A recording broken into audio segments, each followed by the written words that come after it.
ഈ ex Muslims ചെയ്യുന്ന ഒരു പ്രവൃത്തി എന്നൊക്കെ പറഞ്ഞാൽ നോർമലി യുക്തിവാദികളെല്ലാം തന്നെ മതവാദികൾക്കെതിരെ അല്ലെങ്കിൽ മതത്തിനെതിരെ ഭയങ്കരമായിട്ട് അല്ലെങ്കിൽ വ്യാഖ്യാനങ്ങളും ഒക്കെ നടത്തിക്കൊണ്ട് അപമാനിക്കുന്ന ലിയാഖത്ത് സി എം എന്ന് പറയുന്ന ആള് എക്സ് മുസ്ലിം സംഘടനയുടെ നേതാവാണ്. പുള്ളി നിരന്തരമായിട്ട് ഇന്നത്തെ ഖുറാനും ഹദീസും ഒക്കെ വ്യാഖ്യാനിച്ചുകൊണ്ട് പല രീതിയിൽ പല ബുദ്ധിമുട്ടുകൾ, അതായത് ഇപ്പൊ നമ്മളുടെയൊക്കെ ആൾക്കാർക്കൊന്നും പുറത്ത് സഞ്ചരിക്കാൻ പറ്റാത്ത തരത്തിൽ എല്ലാവരും ഭീകരവാദികളാണെന്നും സ്ത്രീലമ്പടന്മാരാണെന്നും ക്രിമിനലുകളാണെന്നും തീവ്രവാദികളാണെന്നും ഒക്കെ പറയുന്ന ഒരു സാഹചര്യം വന്നപ്പോൾ ഇദ്ദേഹത്തിന് അത് കുറച്ച് മാനസിക പ്രയാസം ഉണ്ടാവുകയും പുള്ളി എന്നാൽ ഖുറാനികപരമായിട്ടുള്ള കാര്യങ്ങളാണെങ്കിൽ എന്റെ കൂടെ സംവാദത്തിൽ ഇരുന്നിട്ട് എനിക്ക് പറയാനുള്ളത് നിങ്ങളെ കേൾക്കുക, നിങ്ങൾ പറഞ്ഞ രീതിയിൽ എന്തെങ്കിലും മോശമായി അതിനകത്ത് ഞാൻ പഠിച്ചതില്ലാത്തില്ല, അപ്പോൾ ഏത് വിഷയമാണോ ആ വിഷയത്തിന്റെ അടിസ്ഥാനപ്പെടുത്തി നമുക്കൊരു സംവാദത്തിൽ ഇരിക്കാമെന്ന് പുള്ളി പറയുകയും അതിന്റെ അടിസ്ഥാനത്തിൽ ആദ്യമെല്ലാം അത് ഇഗ്നോർ ചെയ്തപ്പോൾ പുള്ളി ഒരു 5 ലക്ഷം രൂപ ഓഫർ ചെയ്തു. ഈ പറയുന്ന സംവാദത്തിൽ അദ്ദേഹം ഫെയിലാവുകയാണെങ്കിൽ 5 ലക്ഷം രൂപ കൊടുക്കാമെന്നായിരുന്നു വാക്ക്. 5 ലക്ഷം രൂപ DD ആയി കൊടുത്താൽ മാത്രമേ വരൂ എന്നൊരു ഘട്ടം ഉണ്ടായിരുന്നു. അതായത് 3-4 സ്ഥലങ്ങളിൽ പുള്ളി ഈ പ്രോഗ്രാം കണ്ടക്ട് ചെയ്യാൻ വേണ്ടിയിട്ട് ഹാൾ ബുക്ക് ചെയ്യുകയും അത്യാവശ്യം ആൾക്കാരെ കൂട്ടുകയും ഒക്കെ ചെയ്തിട്ട് 3 സ്ഥലത്തും ലിയാഖത്തലി പറ്റത്തില്ല, വരാൻ ബുദ്ധിമുട്ടുണ്ട് എന്ന് പറഞ്ഞു. 4ാമത് മലപ്പുറത്താണ് ഇങ്ങനെ ഒരു പ്രോഗ്രാം അറേഞ്ച് ചെയ്തത്. മലപ്പുറത്ത് പുള്ളിക്ക് ജീവന് ഭീഷണിയുണ്ടെന്നും പോലീസിന്റെ സുരക്ഷ വേണമെന്നും പറഞ്ഞിട്ടുണ്ടായിരുന്നു. പോലീസിന്റെ സുരക്ഷ ഏർപ്പാടാക്കുക എന്ന് പറയുന്നത് പുള്ളി അതിനുവേണ്ടി ശ്രമിച്ചപ്പോൾ അത് ബുദ്ധിമുട്ടെന്ന് പറഞ്ഞു. അന്ന് അവിടെ മറ്റൊന്നും ഒരു ഫംഗ്ഷൻ നടക്കുന്നത് കൊണ്ട് പോലീസിന്റെ സുരക്ഷ കിട്ടാൻ ബുദ്ധിമുട്ടുണ്ട് എന്ന് വന്നപ്പോൾ ഇനി ഞാൻ നിങ്ങളുടെ കൂടെ ഒരു സംവാദത്തിനായിട്ട് വരണമെന്നുണ്ടെങ്കിൽ എനിക്ക് സെക്യൂരിറ്റി ആയിട്ട് ഈ DD കിട്ടണം, 5 ലക്ഷം രൂപയുടെ DD കിട്ടണമെന്ന് പറഞ്ഞു. പുള്ളി വിശ്വസിച്ച് 5 ലക്ഷം രൂപയുടെ DD എടുത്ത് ലിയാഖത്തലിക്ക് കൊടുക്കുകയാണ് ചെയ്തിട്ടുള്ളത്.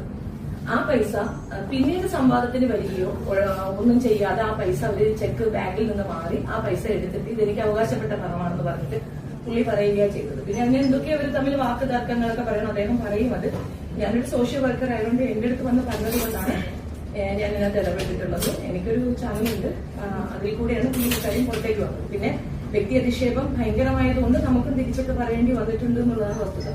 ഈ 5 ലക്ഷം രൂപ തിരിച്ചു കിട്ടുക എന്നുള്ളതാണ് ആത്യന്തികമായ ലക്ഷ്യം. 2 പുള്ളി കേസ് കൊടുത്തിട്ടുണ്ട് അതിനെതിരെ. ഈ സംവാദം നടത്തി പൈസ പോയെങ്കിൽ വിഷമമില്ല, സംവാദത്തിന് വരികയോ സംവാദത്തിലിരിക്കുകയോ ചെയ്തിട്ടില്ല.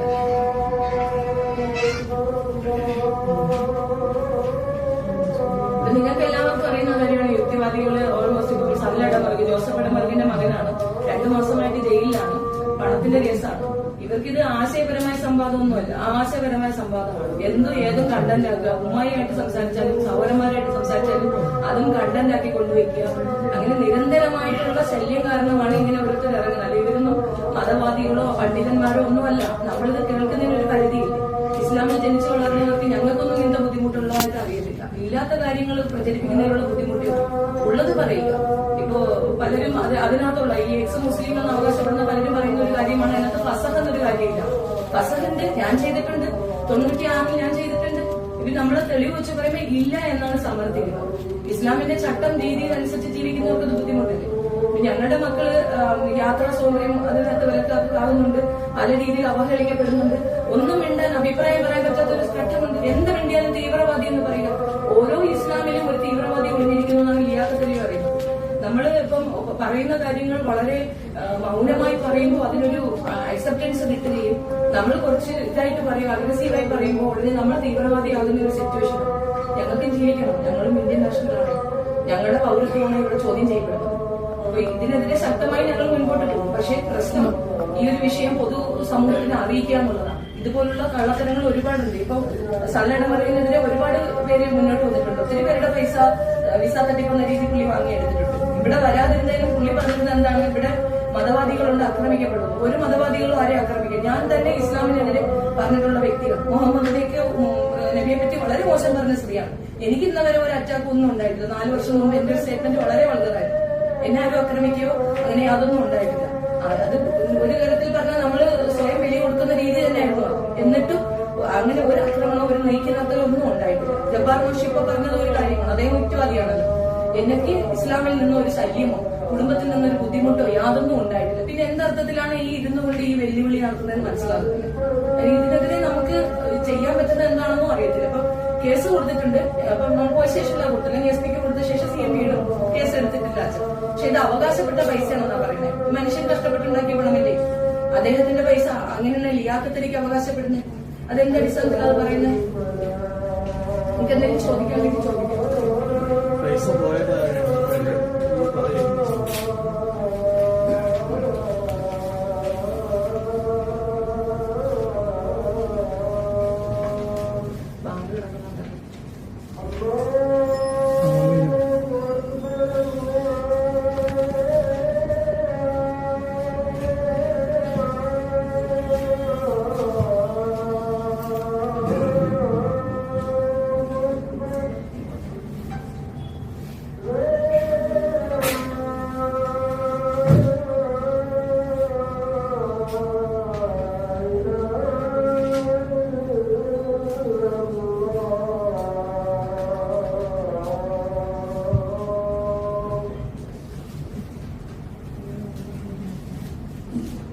പൊതുവെ മനുഷ്യർക്കിടയിൽ വലിയ വലിയ വിഭാഗീയത ഉണ്ടാക്കാൻ, വർഗീയത സൃഷ്ടിക്കാൻ വേണ്ടിയിട്ട് തുടങ്ങുന്ന രീതിയിലുള്ള പല വീഡിയോസ് കാണാൻ ശ്രദ്ധയിൽപ്പെടാൻ ഇടയുണ്ടായിട്ട് ഇതിന് സാഹചര്യം ഇതുമായിട്ട് ബന്ധപ്പെട്ടുകൊണ്ട് ഇവരുമായിട്ട് ബന്ധപ്പെട്ടപ്പോൾ തീർത്തും അവർ മുഴുവൻ ദുർവ്യാഖ്യാനം ചെയ്തിട്ടാണ് ഓരോ വിഷയങ്ങൾ പുറത്തോട്ട് സമൂഹത്തിന് മുന്നിൽ സ്പ്രെഡ് ചെയ്യും. അങ്ങനെ ചുറ്റുപാട് വന്നപ്പോ എന്നെ ബ്ലോഗിന്റെ അതെ എന്നെ ബ്ലോഗിന്റെ ആള് എന്നെ ബ്ലോഗ് വഹിക്കാണ് അല്ല എന്നെ ബ്ലോഗിന്റെ ആള് വേറെയാണ്. എന്നെ ബ്ലോഗ് വഹിക്കാണിത്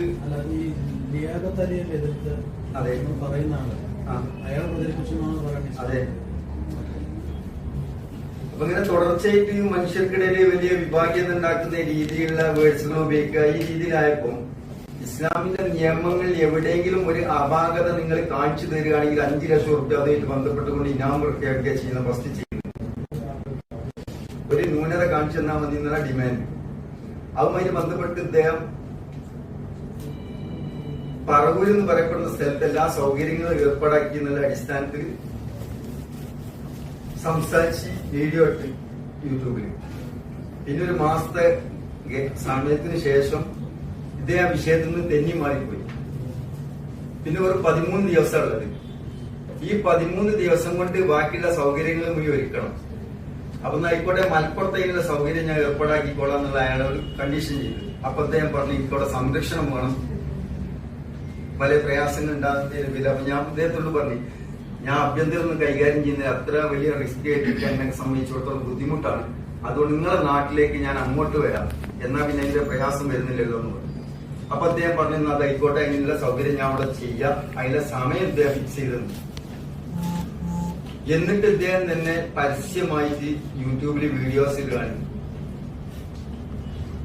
പരിപാടി അനിശ്ചിതത്വത്തിലേക്ക്. അപ്പൊ അദ്ദേഹത്തിനെ വിളിച്ചിട്ട് ചോദിക്കുക എന്തെങ്ങനെ ഈ രീതിയിൽ വീഡിയോ ഇടാൻ കാരണം എന്താ.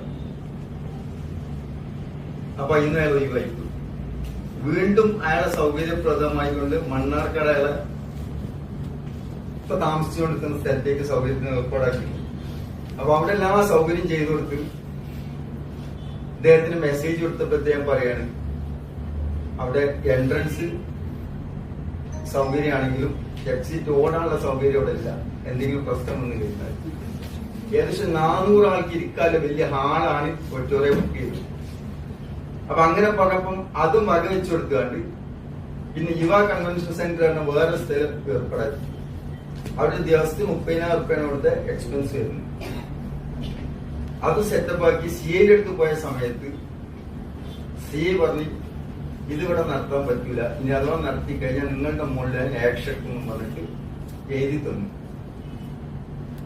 സൈൻ ചെയ്ത് തന്നു. അപ്പൊ സാറൊന്ന് വിളിച്ചിട്ട് ഇദ്ദേഹത്തിനോടൊന്ന് ഈ വിഷയം ഒന്ന് പറയാമെന്ന് ചോദിച്ചു. അത് പറയുന്നു വേണ്ട, ഇത് പറയാൻ മാത്രമൊന്നുമില്ല, അല്ല അതിന്റെ അപ്പുറം ഞാൻ എഴുത്തിലേ ചെയ്യുന്നു, അതുകൊണ്ട് വിട്ടാൻ പറ്റുന്നു. അപ്പൊ ശരി. അപ്പൊ ഇദ്ദേഹത്തിനെ വിളിച്ച് പറയും 4 പ്രാവശ്യം നിങ്ങളായിട്ട് ഇത് മുടക്കി. 5ാമത്തെ CI എന്നെ സംബന്ധിച്ചിടത്തോളം ഈ കാലയളവിൽ ഒരുപാട് ഓടേണ്ടി വന്നു. ഒരു 70 കിലോമീറ്റർ പോകണം മണ്ണാർക്കാട്ടേക്ക് ഇവിടെ നടത്തലേ, അവിടെ നിന്നിട്ട് പോകണം 70 കിലോമീറ്റർ. സാമ്പത്തിക നഷ്ടമുണ്ടായിട്ടുണ്ട്. ഈ 5 ട്രിപ്പ് ഞാൻ ഓടിയതിന്റെ അടിസ്ഥാനത്തിൽ ഇത് മടുത്താണ്, എന്നെ കൊണ്ട് കഴിയുന്നില്ല. അതുകൊണ്ട് ഞാൻ ഈ വിഷയത്തിൽ നിന്ന് പിൻവലിയാണ്. അത് പറഞ്ഞതിന്റെ അടിസ്ഥാനത്തിൽ മുമ്പ് പിറ്റേന്ന് വീഡിയോസിൽ കാണും. അതുകൊണ്ട് 5 ലക്ഷം റുപ്യ കൈമാറണം, ഇനി നിങ്ങളിത്. അപ്പൊ ഞാൻ അങ്ങനെ ഒരു അവസ്ഥയാണെങ്കിൽ എന്താക്കാം, നമുക്ക് ഡിബേറ്റ് തന്നെ വെക്കാം, ബുദ്ധിമുട്ടില്ല, നിങ്ങൾ സ്ഥലം സൗകര്യപ്പെടുത്തിക്കോ. അപ്പൊ പറഞ്ഞു അങ്ങനെ DD ഞങ്ങളെ കയ്യിൽ കൈമാറി തരണം. അതിന് ബുദ്ധിമുട്ടില്ല, ഞങ്ങളെ കയ്യിൽ തരാമെന്ന്. അങ്ങനെ DD ഇദ്ദേഹത്തിന്റെ കയ്യിലേക്ക് കൈമാറ്റം ചെയ്തു. ഈ ഗ്യാരണ്ടീന്റെ മുകളിൽ അക്ക ഓഡിയോ ക്ലിപ്പ് ക്ലിയർ കയ്യിലുണ്ട്. ഇതെല്ലാം എവിഡൻസ് ആണ്. യൂട്യൂബിൽ തന്നെ കിടക്കുന്നുണ്ട്. ഇതെല്ലാം ക്ലിപ്പുണ്ടിന്റെ കയ്യിലുണ്ട്. ഇത് വന്നതിന് ശേഷം ഇദ്ദേഹം പറഞ്ഞു ആ DD കൈമാറുന്ന സമയത്ത് അയാൾ ആക്രമിക്കാനുള്ള സജ്ജീകരണം ഞാൻ ഒരുക്കിനി, അതുകൊണ്ട് ഇനി ഞാൻ DD കൊടുക്കേണ്ടിയില്ല, ഇനി സമ്മാനം കൊടുക്കേണ്ടിയില്ല എന്നുള്ള വീടുണ്ടാക്കി ഇദ്ദേഹം അതിന് വരിയാൻ തുടങ്ങി. ആള് പിൻവലിയാൻ തുടങ്ങി. പിന്നെ അദ്ദേഹം പറഞ്ഞ് ഞാൻ അദ്ദേഹവുമായിട്ട് ബന്ധപ്പെട്ട് സംസാരിച്ച സമയത്ത് കുറെ ചീത്ത പറഞ്ഞിരുന്നു എന്നുള്ള രീതിയിലെ കാരണങ്ങൾ പറഞ്ഞിട്ട് ഇയാള് ഉചിതമല്ലാത്ത കാരണങ്ങൾ പറഞ്ഞിട്ട് ഇദ്ദേഹം പിൻവലിഞ്ഞു പോകും. ആ സമയത്താണ് സെഫിനാമിയുമായിട്ട് ബന്ധപ്പെട്ടുകൊണ്ട് ആ വിഷയത്തിലേക്ക് വീണ്ടും രംഗത്ത് വരുന്നു. അപ്പൊ ഇതൊരു ബന്ധപ്പെട്ട് ഈ 18-ാം തീയതി വരെ പരിപാടി ഇവിടെ വരുന്നുണ്ട്. കണ്ണൂർസിന്റെ പ്രോഗ്രാം ടൗൺ ഹാളിൽ നടക്കുന്നുണ്ട്, കോഴിക്കോട് ടൗൺ ഹാളിൽ. അപ്പൊ അവിടെ ഒരു സമരം സംഘടിപ്പിക്കാനാണ് പ്ലാൻ. അധികം പേരിൽ ഞങ്ങൾ ഇപ്പൊ 18-ാം തീയതി അതിനകത്ത് നിങ്ങളെല്ലാവരും സഹകരിക്കണം, സപ്പോർട്ട് ചെയ്യണം. ഈ യുക്തിവാദികൾ എന്ന് പറഞ്ഞാൽ ആകെ കുറച്ച് ആൾക്കാരുണ്ട്. ഈ ഇങ്ങനത്തെ ആൾക്കാരെ പിന്നെ വെല്ലുവിളിക്കുമ്പോൾ നിങ്ങൾ 5 ലക്ഷം റുപ്യ പിന്നാലെ പോകേണ്ട ആവശ്യമില്ല. നിങ്ങൾക്ക് അവിടെ നിങ്ങൾക്ക് ആശയപ്രകടനത്തിന് നിങ്ങൾക്ക് സ്വന്തമായി നടത്തിയ പോലെ ഈ ആ തട്ടിപ്പുകാരെ പിന്നാലെ പോയിട്ട് വെല്ലുവിളിക്കേണ്ട ആവശ്യം എന്താണ്? അല്ല, ഒരു സമൂഹത്തിന്റെ മുന്നിൽ മൊത്തം ലോകത്തിന്റെ സംസ്കാരം അവര് കൂടെ എന്നുള്ള കാഴ്ചപ്പാടിലാണ് ഒരു സമൂഹത്തിന്റെ നേട്ടത്തിന് വേണ്ടിയിട്ട് ഒരു പരിശ്രമം എന്നുള്ള രീതിയിലാണ് അവർ കൂടെ എന്തായിത്തീരുന്നത്. യുക്തിവാദികൾ വളരെ കുറവേ ഉള്ളൂ. നമ്മൾ കണ്ട യുക്തിവാദികളാൽ ഇതുപോലെ അവഹേളിക്കുന്നവരല്ല. എത്രയോ യുക്തിവാദികളുള്ളത് നാടാണിത്. യുക്തിവാദി സംഘടനയാണ് നമ്മുടെ നാട്ടിലില്ലേ. അവരാരെങ്കിലും ഇതുപോലെ അധിക്ഷേപം നടത്തുന്നുണ്ടോ, അവഹേളനമുണ്ടോ? വ്യക്തമായി എന്താണോ നിങ്ങൾ വ്യാഖ്യാനിച്ച് പറഞ്ഞത് ഞങ്ങൾ കേൾക്കാൻ തയ്യാറാണ്. ഇല്ലാത്ത കള്ളക്കഥ പറയുന്നത് എന്തിനാണ്? എല്ലാവരുടെ ഉള്ളിൽ ഒരു തീവ്രവാദി ഉണ്ടെന്നുകൊണ്ട് ഞാൻ തീവ്രവാദിയാണോ? എല്ലാവരുടെ ഉള്ളിൽ ഇതുണ്ടെന്നല്ലേ മറ്റു വിഭാഗക്കാരും പറയുന്നത്. സംഘികൾക്ക് ചെണ്ട പൊട്ടാനായിട്ട് ഇട്ടുകൊടുക്കുകയല്ലേ ചെയ്യുന്നത്. ഞങ്ങളുടെ ഇന്ന് വീട്ടിൽ അങ്ങനെയല്ല. സ്ത്രീക്ക് സ്വാതന്ത്ര്യം. എന്താണ് സ്വാതന്ത്ര്യക്കുറവ്? എന്താ സ്വാതന്ത്ര്യക്കുറവ് എന്ന് പറഞ്ഞ് കേൾക്കട്ടെ. യുക്തിവാദികൾ പറയുന്നെങ്കിൽ അതിന് വസ്തുനിഷ്ഠമായിട്ട് പറയുക. കൃത്യമായി പറഞ്ഞ ഒരു പ്രശ്നമില്ല, ഞങ്ങൾ കേട്ടുകൊണ്ടിരിക്കും. ഒരു പെൺകുട്ടി സ്റ്റേജിൽ കയറാൻ പോയി, പറ്റില്ല എന്ന് പറഞ്ഞു. ഞാൻ ഉൾപ്പെടെ അത് എതിർക്കുന്ന ആളാണ്. അത് യുക്തിവാദികൾ പറഞ്ഞോട്ടെ, അത് കൃത്യമായി തന്നെയാണ്. ആ വിഭാഗക്കാർ അങ്ങനെ തന്നെയാണ്. അതുകൊണ്ട് എനിക്ക് സ്വാതന്ത്ര്യമില്ലെന്ന് പറഞ്ഞാൽ സമ്മതിച്ചു കൊടുക്കാൻ ബുദ്ധിമുട്ടുണ്ട്. എനിക്ക് സ്വാതന്ത്ര്യമുണ്ട്, ഞങ്ങൾക്ക് ജീവിക്കണം, അത്രേ ഉള്ളൂ. നിങ്ങൾ പറഞ്ഞോളൂ, വൃത്തികേട് പറയാതിരിക്കും. എന്തിനാണ് വൃത്തികേട് പറയുന്നത്? 4 വിവാഹം കഴിക്കാൻ തോന്നുന്നു, അതിന് നിബന്ധനകളുണ്ട്. അതിന് വ്യഭിചാരം എന്ന് പറഞ്ഞു കഴിഞ്ഞാൽ അംഗീകരിക്കാൻ ബുദ്ധിമുട്ട്. ഞങ്ങളുടെ വീട്ടിലാരും വ്യഭിചരിക്കുന്നില്ല. എന്തിനാ അത് പറയുന്നത്? അല്ലെങ്കിൽ ഇതിനെ തിരിച്ച് മറ്റ് മതവിഭാഗത്തിന്റെ കാര്യം പറഞ്ഞ് വ്യാഖ്യാനിക്കേണ്ടി വരും. അപ്പൊ പിന്നെ അത് മതസ്പർദ്ധ, പിന്നെ അതിനെ പറഞ്ഞ് ഞങ്ങൾക്ക് കേസ് വരികയാണ്, പ്രശ്നം വരികയാണ്. കള്ളം പറയുന്നതിലുള്ള പ്രശ്നമേ ഉള്ളൂ. അതാണ് ചെയ്തിട്ടുള്ളത്. അതാണ് എന്നെ ഉള്ളത്. 3-ാമൻ വഴിയാണ് ചെയ്തിട്ടുള്ളത്. നെറ്റിലുണ്ട്, വീഡിയോ ഉണ്ട്, ലൈവാണ്, ഒക്കെ ഉണ്ട്, തെളിവുണ്ട്. സംവാദത്തിൽ പരാജയപ്പെട്ടാലല്ലേ 5 ലക്ഷം അതെ. പിന്നെ ഈ പരിപാടി നടത്തുന്നതിന് മുമ്പ് കൊടുക്കേണ്ട കാര്യമുണ്ട്. പുള്ളി സെക്യൂരിറ്റി ഗ്യാരണ്ടി വേണമെന്ന് 3 പ്രാവശ്യം വിളിച്ചിട്ട് 4 പ്രാവശ്യം 4 തവണ പിന്മാറിയ ഒരു മനുഷ്യൻ നിങ്ങളിത് കൊടുത്തിട്ട് നിങ്ങൾ തന്നെ പോയിട്ട് തലവെച്ച് കൊടുത്തിട്ട് സമൂഹത്തിൽ ആ പുള്ളിയുടെ ഇതെന്ന് പറഞ്ഞാൽ ഭയങ്കര ശുദ്ധൻ, നല്ലവൻ, ഒരു മോശവാക്ക് ഉപയോഗിക്കില്ല, ഒരു രീതിയിൽ കളവ് പറയത്തില്ല, ഭയങ്കര നല്ല ക്യാരക്ടറാണല്ലോ. 2 പ്രാവശ്യം സൗകര്യം മൂപ്പർ തന്നെ സ്വയം ഉത്തരവാദിത്വം ഏറ്റെടുത്ത് ഞാൻ പൂർത്തിയാക്കിക്കോളാന്ന് പറഞ്ഞ ശേഷം അതിന് തെന്നിമാറി ഒഴിവായിപ്പോയി. വീണ്ടും ആ ഭാരം ഞാൻ തന്നെ ഏറ്റെടുത്തിട്ട് ഞാൻ വേറെ 3 സ്ഥലം സൗകര്യപ്പെടുത്തി കൊടുത്തു. പുള്ളി തെറി വിളിക്കുന്നില്ലെന്നാ പറയുന്നത്. എന്നെ വിളിക്കുന്ന കക്കൂസ് വിളിക്കുന്നത് അത് തെറിയല്ലായിരിക്കും. അവിടെ ഈ വീണ്ടും ഈ മൊത്തത്തിൽ 4 സ്ഥലത്ത് നിന്ന് മൂപ്പൻ തന്നെയാണ് ഒഴിവായി പോകുന്നത്. 5-ാമത്തെ കർശനമായിട്ട് CA ആ വിഷയത്തിൽ നടത്താൻ പറ്റൂല, അതിന്റെ പേര് ആക്ഷൻ എടുക്കുന്നുണ്ട്. അങ്ങനെയാണ് എന്താവുന്നത് 5-ന്ന് ഞാൻ ഒഴിവായി പോകുന്നത്. ഈ 5 ഒഴിവായി പോയതിനു ശേഷം ഈ വിഷയം ഞാൻ മുമ്പിൽ അവതരിപ്പിച്ചു. ഇതുകൊണ്ട് ഞാൻ ഇതിന് പിൻവലിയാന്ന് പറഞ്ഞപ്പോ പിറ്റേന്ന് വീഡിയോസിലാണ് ഇതിന് പിൻവലിഞ്ചതിന്റെ പേരിൽ 5 ലക്ഷം റുപ്യ എന്താവണം തരണം 2 ദിവസം കഴിഞ്ഞ ശേഷം. അപ്പൊ ഞാൻ തീർത്ത് അങ്ങോട്ട് പറഞ്ഞു ഞാൻ പിന്തിയേണ്ട കാരണതാണ്. ഇനി അതല്ലാത്ത രീതിയിൽ ഡിബേറ്റിൽ കൂടെ എന്താക്കാം, ആ പൈസ നിങ്ങൾക്ക് തരുന്ന രീതിയിൽ ചെയ്യാന്നുള്ള കരാർ ചെയ്ത് വ്യവസ്ഥപ്പെട്ടു. ഇത് ഞങ്ങൾ ഇഗ്നോർ ചെയ്തതാണ്. പക്ഷെ ഇപ്പൊ നിരന്തരമായി വീഡിയോ ഇടുന്നത് മണ്ഡലം പറ്റിച്ചു, ജിഹാദിയെ പറ്റിച്ചു, തീവ്രവാദിയെ പറ്റിച്ചു, അല്ലെങ്കിൽ തീവ്രവാദി പിന്നെ പേടിച്ചോടി, തീവ്രവാദി ഒളിച്ചോടി. പുള്ളിയുടെ ഫോട്ടോ ഇട്ടിട്ട് നിരന്തര ആക്ഷേപമാണ്. തോറ്റുപോയി, അയാൾക്ക് ജയിക്കാനായില്ല, ഏകപക്ഷീയമായി മാറി, അയാളെ കൊണ്ട് സമ്മതിക്കാൻ എത്തില്ല, ഇതാണ് ഒരു ടിപ്പിക്കൽ ജിഹാദി, ഇങ്ങനെയൊക്കെ പറയുമ്പോഴേ അതുകൊണ്ടാണ് കേസ് കൊടുത്തു. ഇപ്പൊ ഇന്നലെയൊക്കെ ലൈവില് പറയുന്നതെന്ന് പറഞ്ഞാൽ എനിക്ക് തോന്നുമ്പോ പറയും ഇദ്ദേഹം പബ്ലിക്കില് മാപ്പ് പറഞ്ഞത് തിരിച്ചു കൊടുക്കും. എന്തിന് മാപ്പ് പറഞ്ഞ തിരിച്ചു കൊടുത്തു? ഇല്ല, പരാതി ഇന്നലെ കൊടുത്തിട്ടേക്കും. ഏത് പോലീസിലാ? അരീക്കോട്. അരീക്കോട് ഒക്കെ പറ്റി.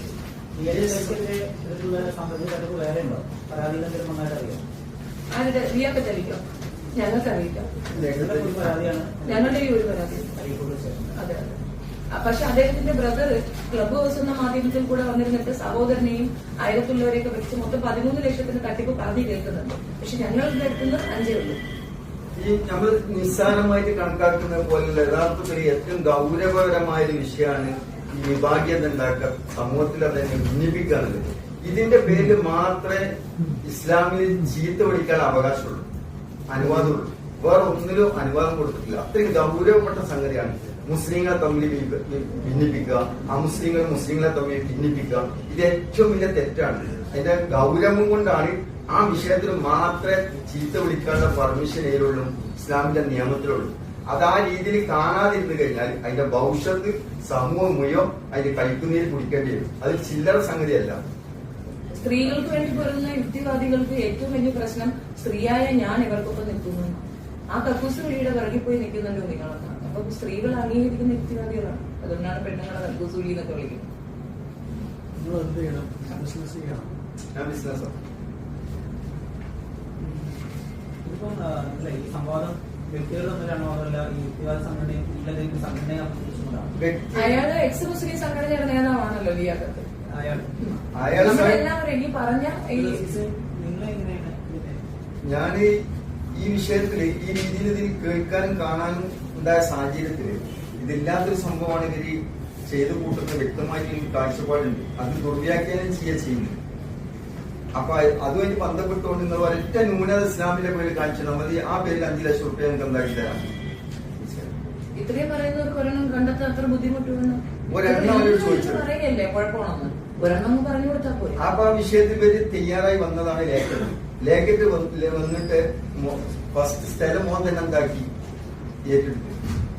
20 ദിവസം 25 ദിവസത്തിന് അടുത്തായ സമയത്ത് അതിന് മാറിയിട്ട് പോകാൻ വേറെ ഞാൻ സ്ഥലം ഉണ്ടാക്കി കൊടുക്കണം. വ്യക്തി നൽകിയാണ് വന്നില്ലേ?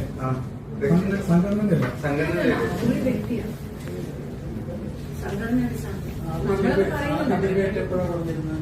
ആദ്യ ഡിബേറ്റ് 23 അല്ല, ഡിബേറ്റ് ഒറ്റ ഡേറ്റ് ഫിക്സ് ചെയ്തിട്ടുള്ളൂ. പക്ഷെ അതിനോടനുബന്ധിച്ച് സൗകര്യങ്ങൾ നിങ്ങളെങ്ങനെ ചുറ്റിക്കാൻ തുടങ്ങിയിട്ട് എത്രയായി? ഒരു 1.5 മാസം ഇതിനു മുമ്പ് ഇങ്ങനെ ഡിബേറ്റ് നടത്തിയിട്ടുണ്ടോ? ഡിബേറ്റ് നിങ്ങൾക്ക് പൈസ കിട്ടിയിട്ടുണ്ടോ? അല്ലെങ്കിൽ ജയിച്ച ആൾക്ക് പൈസ കിട്ടിയതായിട്ട് പൈസന്റെ പേരിൽ ഡിബേറ്റ് നടത്തിയിട്ടുണ്ടാവില്ല. ഇത് ആദ്യത്തെ സംഭവം. ഇതൊക്കെ ഇനാമം കൊടുക്കാൻ വേണ്ടി അത് പന്തായിട്ടല്ലേ വരുന്നത്. ജയിച്ചാൽ കൊടുക്കാം, ജയിച്ചാൽ ഇപ്പോഴും കൊടുക്കാം, പൈസ വേണമെന്നില്ല. പക്ഷെ കളവ് പ്രചരിപ്പിക്കുന്നുണ്ടാനുള്ള പ്രശ്നമുണ്ട്. പുള്ളി തോറ്റിട്ടില്ല, പുള്ളിയായിട്ട് സംവാദത്തിന് ഇരുന്നിട്ടില്ല. ഇല്ലാത്തൊരു സംവാദം പുള്ളി ജയിച്ചു, ചൈൽവാൻ ജയിച്ചെന്ന് പറയുന്നത് എന്തിനാ? ജയിച്ചോളൂ, എന്നിട്ട് എടുത്തോളൂ. ഇതെനിക്ക് അവകാശപ്പെട്ട പൈസയാണ്, അത് ഞാൻ ഇന്ന ആൾക്ക് കൊടുക്കും, ഞാൻ ഇന്നതുപോലെ ചെയ്യും. ഇത് പറയാനും കുറച്ച് ചന്തയെങ്കിലും.